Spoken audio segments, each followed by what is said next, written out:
오늘 본문에 등장하는 에스더, 이 에스더가 처한 사회적인, 육적인, 인간적인 상황을 보면 최악이었습니다. 그런데 영적으로 보면 이때 당시에 에스더는 최고의 순간을 맞이하고 있었던 것입니다. 민족을 구원할 수 있는 최고의 순간, 사람들에게 존경받고 칭찬받을 수 있는 최고의 순간에 에스더는 처해 있었던 거예요.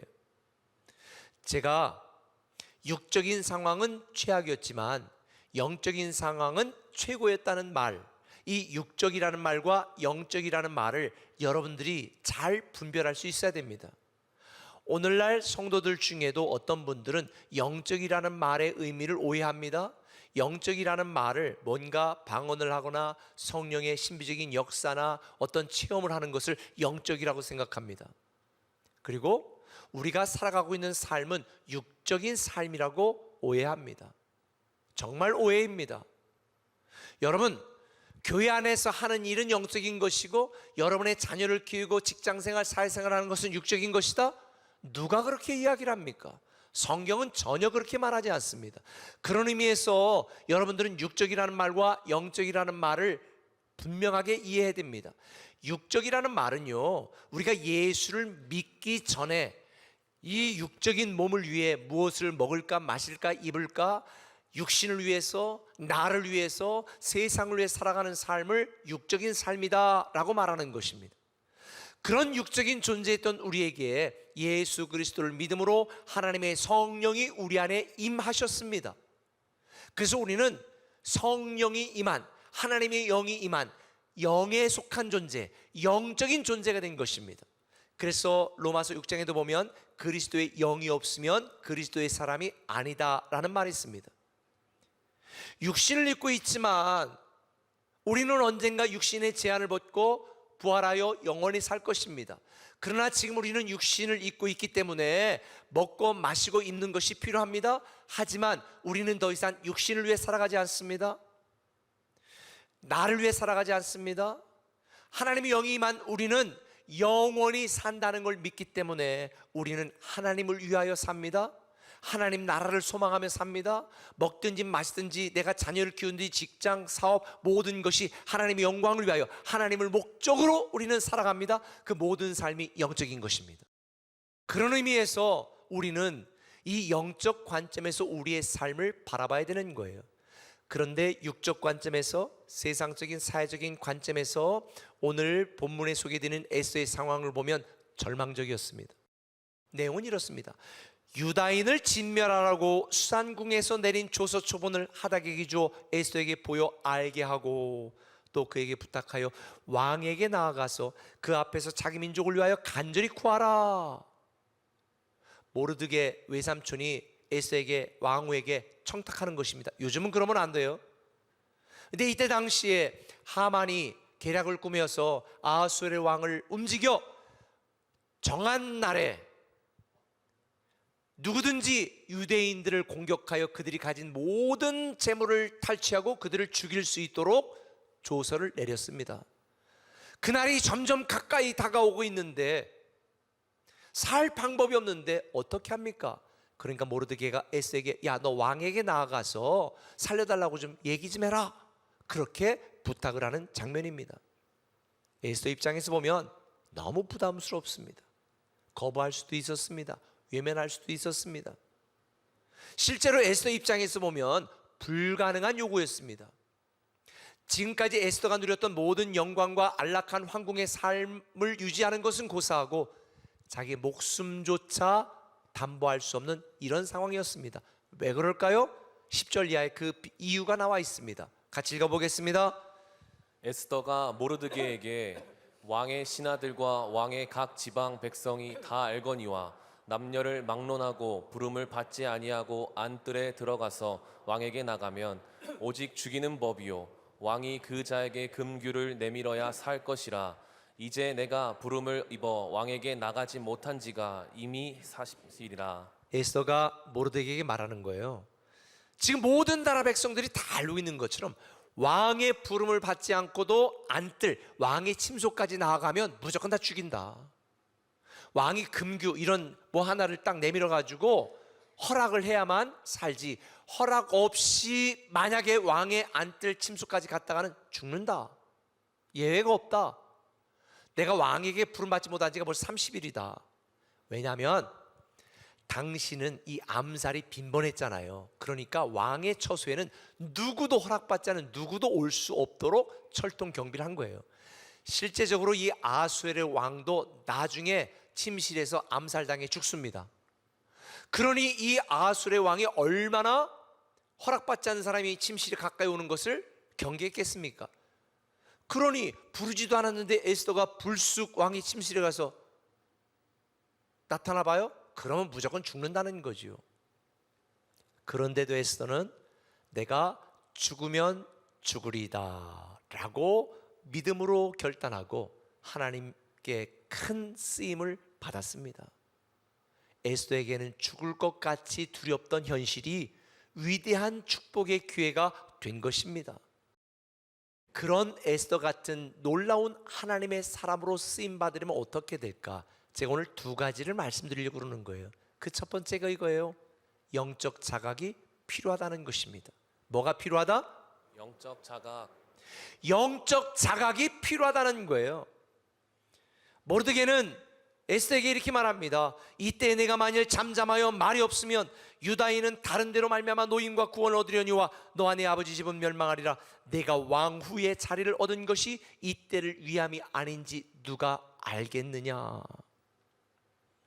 모르드게가 에스더에게 말한 것을 제가 다시 정리하면 이런 것입니다. 첫째, 에스더가 민족 구원의 책임을 다하지 않더라도 하나님은 다른 방법으로 다른 사람을 통해서 유대 민족을 구원한다. 두 번째, 에스더는 왕후가 되는 큰 축복과 큰 능력을 얻었기에 그에 걸맞는 큰 책임을 감당해야 한다. 세 번째, 에스더가 왕후가 된 것에는 분명한 하나님의 목적이 있다. 실제로 모르드게의 이 편지를 읽은 에스더는 영적으로 크게 자각했습니다. 아하, 하나님이 미천한 나를 왕후의 자리에 세우신 것은 바로 이때를 위함이구나. 하나님이 나를 죽음의 사지로 몰아넣는 것이 아니라 우리 민족의 구원의 기회를 주시는구나.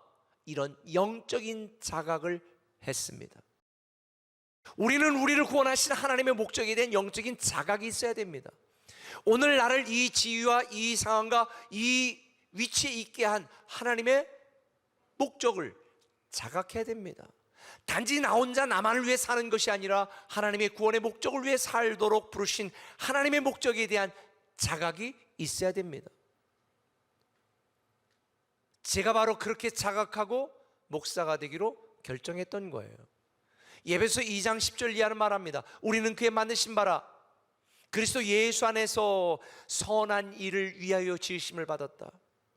하나님이 우리를 구원하시고 우리를 만드신 목적은 예수 안에서 선한 일, 선한 일은 착한 일, 남 도와주는 이런 일을 의미하는 게 아닙니다. 세상에 선한 사람이 있나요? 아무도 선한 사람이 없습니다. 모든 사람이 죄인이라고 말하고 있습니다. 선하신 분은 하나님밖에 없습니다. 선한 일이라는 것은 하나님을 섬기고 하나님을 목적으로 살고 하나님을 위하고 하나님을 사랑하고 하나님이 말씀하신 그 일을 하는 것이 선한 일이에요. 이게 바로 우리를 구원한 목적이에요. 다시 말하면 하나님의 영광을 위하여 하나님을 목적으로 복음적 가치를 드러내는 그런 영적인 일을 하도록 저와 여러분을 구원한 것이고 여러분에게 물질도 주신 것이고 직장도 사업장도 주신 거예요. 자녀를 잘 키우는 것은 공무원 만드는 게 잘 키우는 게 아닙니다. 공무원 여러분 대답해 보세요. 자녀를 잘 키우는 것은 복음적 가치를 위하여 하나님 나라를 위하여 멋지게 귀하게 쓰임받는 그런 리더가 되게 만드는 거예요. 실제로 이런 삶을 살았던 바울은 이렇게 고백합니다. 나는 이제 너희를 위하여 받는 괴로움을 기뻐하고 그리스도의 남은 고난을 그의 몸된 교회를 위하여 내 몸에 채운다. 바울이 자신을 구원한 하나님의 목적을 두 가지로 자각했습니다. 아하, 너희를 위하여, 성도를 위하여 내가 고난을 받더라도 성도를 섬기는 자가 되어야 되겠다. 두 번째는 교회를 위하여, 교회 머리 대신 예수 그리스도를 위하여, 그리고 믿지 않는 자들을 교회 공동체로 끌어와 이 교회를 위하여, 교회를 세우는 일을 위하여 나는 그리스도의 남은 고난조차도 내 인생에 채우겠다. 그래서 바울은 영적으로 자각한 뒤에 성도를 위하여, 교회를 위하여 그의 전 삶을 드렸던 것입니다. 여러분에게도 이런 영적인 자각이 있습니까? 하나님 나에게 왜 이렇게 부유하게 하셨는가? 왜 이렇게 안정된 삶을 유지하게 하셨는가? 왜 나에게 자녀를 주셨고, 왜 나에게 승진하게 하셨고, 왜 나에게 이런 재능과 은사를 주셨는가? 여러분, 영적인 자각이 있어야 됩니다. 단지 여러분이 잘 먹고 잘 살다가 죽는 그런 삶을 위해서 하나님이 여러분을 위해 그토록 비싼 대가를 지불한 것이 아닙니다. 교회 다니지 않는 사람을 보면 복음을 전하고 싶은 생각이 들지 않아요? 여러분이 예배와 교회당을 밟을 때마다 우리 꿈의 교회 공동체를 통하여 수많은 교회에게 길이 되어지고, 이 땅에 주님을 알지 못하는 자에게 복음을 전하는 건강한 교회, 미래적 교회, 선교적 교회에 쓰임받도록 여러분을 이곳에 보내셨다는 생각을 해본 적 없으신가요? 많은 사람들이 자신의 육적인 현실을 탓하며 숨어 있습니다. 하나님의 낯을 피하여 도망가 있습니다. 그러나 지금은 이렇게 건성건성으로 예수 믿고 이렇게 형식적으로 예수 믿어서는 안 되겠다라고 하는 영적인 자각이 있어야 됩니다. 그래야 여러분의 삶에 여러분의 능력을 초월하고 여러분의 지식과 한계를 초월하는 성령님의 놀라운 역사와 기적을 경험하게 되는 것입니다. 자신을 버린 형들 앞에서 요셉은 과거의 상처와 사명을 믿음으로 재해석했습니다. 당신들은 나를 죽이려고 하였으나 하나님은 당신들 앞서 우리 가족을 구원하려고 미리 보내셨나이다. 때를 따라 돕는 은혜.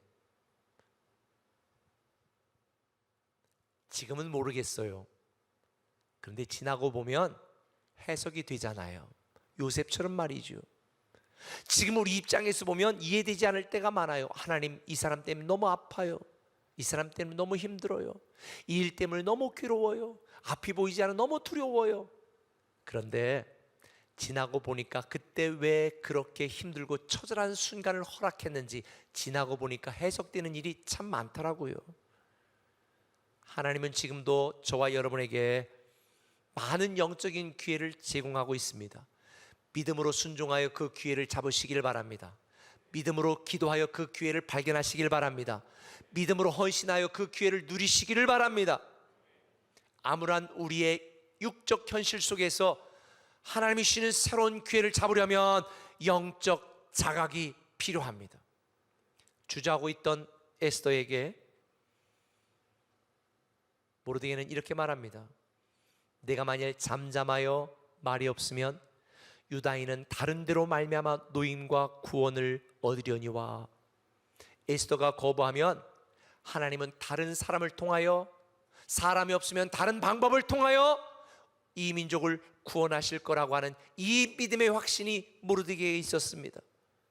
우리가 하나님을 경험하는 삶에서 양육 훈련에서 배운 것처럼 우리는 하나님을 주목해야 됩니다. 하나님이 지금 내가 있는 곳에서 어떻게 어디로 무엇을 위해 초청하는지 주목하고 있다가 하나님의 초청에 우리는 네라고 순종할 때에 우리는 이 기적을, 이 축복을 누리게 되는 것입니다.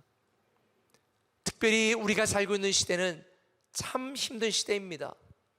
교회도 사회도 국가도 가정도 우리 자신도 다 힘들어요. 그때 우리에게 하나님이 이렇게 질문을 던지십니다. 지금 아니면 언제? 내가 아니면 누가? 사랑하는 꿈의 가족 여러분, 우리는 하나님께 헌신했다고 자랑하지만 하나님은 우리를 축복하셨다고 말씀하십니다. 우리는 하나님의 뜻에 순종하는 것이 부담이라고 말하지만 하나님은 우리에게 새로운 기회와 특권을 주셨다고 말씀하시는 거예요. 내 관점에서 내 인생을 바라보지 마시고 하나님의 관점에서 내 인생을 바라보며 영적으로 자각하시기를 바랍니다. 여러분이 바로 이 때를 위하여 있는 것이다. 복음적 가치를 드러내는 멋진 그리스도인 되기를 예수님의 이름으로 축원합니다. 한 걸음 더 나가 한번 따라합시다. 영적 각성이 중요하다. 영적 각성이 중요하다. 오늘날 어떤 사람들은 영적으로 자각하고도 끝입니다. 그런데 에스더는 내가 죽으면 죽으리라고 영적인 각성하고 믿음의 결단을 내립니다. 16절에 내가 규례를 어기고 왕에게 나아가리니 죽으면 죽으리라. 대각성을 한 것입니다. 모든 위대한 부흥과 축복은 영적 각성으로부터 시작합니다. 각성이라는 말은 네이버 사전에 보니까 깨어 정신을 차림, 깨달아 암이라는 뜻을 갖고 있습니다. 아하, 내가 이렇게 살면 안 되겠구나. 아하, 하나님 나에게 이런 기대한 목적을 갖고 있구나라는 영적 각성을 해야 되는 거예요. 세상에서 운동선수들은 자기의 육적인 운동 능력을 각성시키기 위하여 금지 약물을 사용하기도 합니다. 때로 우리는 죽음 앞에 직면했을 때 우리도 모르는 초인적인 각성을 해 능력을 발휘하기도 합니다. 대전 꿈에기 정임일 목사님 아버님이 월남전 참전 용사입니다. 목사님이시기도 하신데 베트남에서 4명이 지프를 타고 쫙 가는데 오솔길을 가는데 앞에서 베트콩들이 막 나타나고 총을 쏘기 시작하는 거예요. 그래서 앞으로 갈 수도 없고 뒤로 가자니 오솔길이라 돌릴 수도 없어서 동시에 4사람이 눈을 마주보고 내려서 내 구틴을 잡고 지프를 번쩍 들어서 180도 돌려 중량을 쳤다는 믿지 못할 전설적인 이야기를 지금도 하신다고 합니다. 그리고 돌아오셔서 부대에서 4사람이 다시 그 지프를 들어보려고 애를 썼는데 꼼짝도 하지 않더라는 그 이후의 경험담까지. 근데 저는 믿습니다. 사람이 목숨이 끊어질 절박한 상황에 직면하면요 초인적인 힘이 생기거든요. 그런데 우리가 영적으로 각성해서 얻는 힘은 이런 종류의 힘이 아닙니다. 내 지식, 내 능력, 내 경험은 미천하여 할 수 없어. 근데 우리가 영적으로 각성하면 하나님이 내 한계를 넘어 일하시는 성령님의 역사와 도심으로 나에게는 전혀 불가능한 기적과 능력이 나타나도록 만드시는 거예요. 그래서 지금 우리에게 정말 필요한 것은 영적인 각성입니다. 내가 죽으면 죽으리라는 영적인 각성. 이 에스더의 고백에 담긴 내용이 뭐겠습니까? 체념이겠습니까? 아니죠. 이제는 두려움 없이 하나님의 모든 섭리에 맡기고 나는 순종하겠습니다라고 하는 결단이 바로 영적 각성이에요. 오늘날 성도들에게도 이러한 영적인 각성이 필요합니다. 이 영적 각성 안에 담긴 의미가 뭘까요? 하나님이 책임주시니 이제는 두렵지 않습니다. 하나님이 인도하시니 끝까지 지켜주실 줄 믿습니다. 하나님이 함께 하시니 반드시 기적이 일어납니다. 하나님이 도우시니 내가 승리합니다. 이런 믿음의 각오로 영적 각성이 일어나니까 이런 믿음의 각오가 생기고 결단이 시작되는 거예요. 그런데 제가 지금까지 신앙생활 하면서 깨달은 게 하나가 있어요. 하나님이 우리에게 주시는 기회는 우리가 항상 보기에 좋게만 오지 않는다는 거예요. 제가 경험한 하나님의 기회는 내가 가슴을 칠 때, 바닥을 치며 눈물로 기도할 때, 내가 할 수 없다고 낙담하여 절망 중에 있을 때, 그럼에도 불구하고 나를 도우시는 하나님을 바라보며 기도할 때 하나님이 슬며시 오셔서 우리에게 새로운 기회를 툭 던져주고 가시는 것을 저는 경험했습니다. 혹 지금 여러분들 중에도 살 길이 막막하고 인생이 힘들고 내가 감당해야 될 그런 무거운 짐들이 가득해서 정말 괴롭다면 지금이야말로 하나님이 우리에게 슬며시 오셔서 던져주시는 기회를 발견하고 잡을 때입니다. 저는 에스더를 묵상하면서 이걸 깨달았습니다. 내 인생의 최고 기회는 내가 가진 능력이나 실력이 아니에요. 내 경험도 아니에요. 내가 공들여 쌓아놓은 인맥도 아니고 친한 친구도 아니라 나를 사랑하시고 나를 위하셔서 독생자 예수 그리스도까지 아낌없이 보내주신, 나를 이 세상에 하나밖에 없는 것처럼 사랑하시는, 지금도 살아계셔서 나를 도우시는 그 하나님의 존재 자체가 우리에게 최고의 기회입니다. 하나님이 우리에게 주시는 하나님의 기회는요, 결정적인 순간에 우리의 믿음과 순종으로 말미암아 축복의 열매로 맺어지게 되는 것입니다. 그 어떤 상황과 환경에 흔들리지 마시고 부활의 믿음에 정착하시고 지난주 말씀드린 것처럼 계속 주의 일에 충성하는 여러분 되셨으면 좋겠습니다. 근데 본문에 보니까 에스더는요, 혼자만 각성한 게 아니에요. 혼자만 영적 각성하면요 재미가 없어. 그런데 에스더가 모르드게에게 뭐라고 말해요? 수산에 있는 유다인을 다 모으고 나를 위하여 금식하되 17절에 모르드게가 가서 에스더가 명령한 대로 다 행하니라. 유다인들이 함께 영적으로 각성했습니다. 한 목사가 각성하면 한 교회가 삽니다. 한 교회가 각성하면 한 도시가 삽니다. 한 도시에 있는 5개 교회만 각성하면 이 나라 이 민족이 삽니다. 전 그걸 믿습니다. 저는 우리 꿈에게 성도들이 영적으로 각성했으면 좋겠습니다. 위기 상황일수록 하나님의 뜻에 대한 온전한 순종이 절대적으로 필요하다. A.W. 토저가 말했습니다. 물론 어떤 신학자는 이 에스더서를 읽으면서 하나님이라는 단어가 직접적으로 한 번도 언급된 적이 없다, 그러니 좀 가치가 낮은 성경이다라고 폄하하는 경우도 있습니다. 심히 어리석은 생각입니다. 저는 오히려 더 큰 은혜를 받았습니다. 여러분 생각해 보세요. 우리가 살면서 하나님이 살아계시지 않은 것처럼, 하나님이 나를 버린 것처럼 느껴질 때가 있어요, 없어요? 있죠.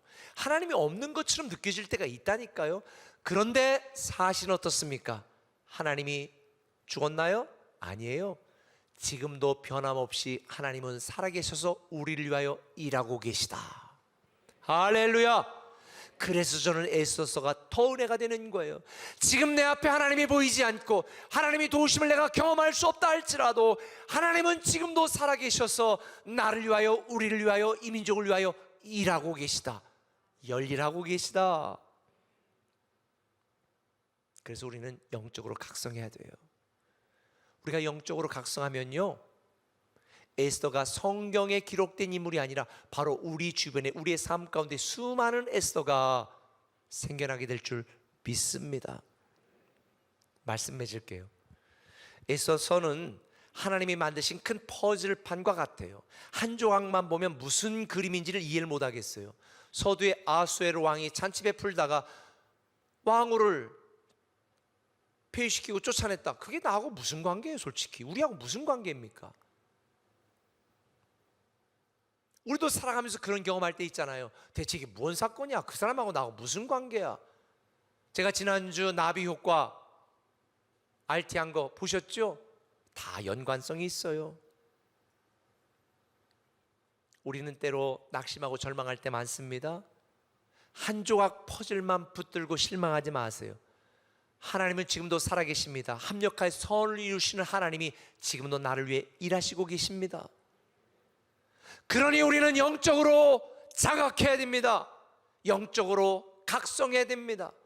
여러분 한 사람이 각성하면 여러분 가정이 삽니다. 우리 교회가 전부 각성하면요 민족이 산다니까요. 이동원 목사님은 기막힌 하나님의 간섭이라는 책에서 이렇게 말했습니다. 누가 에스더입니까? 이런 엄청난 사건에만 에스더가 필요한 것이 아닙니다. 우리 주변의 모든 위기의 상황마다, 그리고 하나님의 손길을 필요로 하는 모든 상황마다 하나님은 지금도 에스더를 찾고 계십니다. 하필 왜 저입니까? 이런 어리석은 질문 앞으로 하지 마세요. 에스더처럼 죽으면 죽으리라는 이 믿음의 말을 선포하고 시작하시길 바랍니다. 하나님은 지금도 우리를 위해 많은 기회를 제공하고 있습니다. 꿈의 기회를 통해서도 많은 기회를 제공하고 있습니다. 우리가 믿음으로 준비하고, 믿음으로 반응하고, 믿음으로 시작하고, 믿음으로 기도하고, 믿음으로 헌신하면 이 놀라운 기회의 주인공이 바로 저와 여러분이 될 수 있습니다. 저는 이 놀라운 하나님이 주신 새로운 기회를 여러분 모두가 잡아 누려 여러분 가정 행복하고 우리 꿈의 교회가 교회에 가는 길을 제시할 수 있는 미래적 교회가 되고, 저와 여러분 우리 모두가 하나님 나라 가치를 위하는 일에 쓰임받는 멋진 그리스도인 되기를 예수님의 이름으로 축원합니다.